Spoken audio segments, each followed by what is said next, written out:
Survival.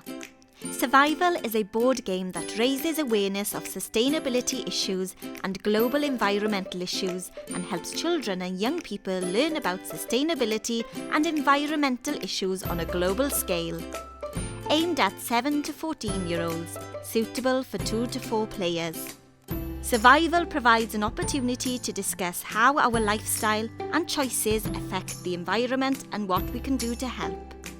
Survival is a game that explores the responsibility of each individual in sustainability and environmental issues. It's a fun game that creates awareness of wider global issues that impact our lives. Survival is suitable for both home and school settings. Survival will be a valuable tool for responding to 2 different areas of learning and experience of the new curriculum for Wales, namely humanities, literacy and communication.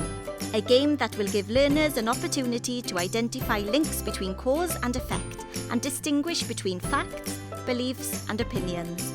Survival will enable learners to form personal opinions and make informed decisions. Make a good start with Survival. The game is also available in Welsh under the title Safari. Please visit atebol.com.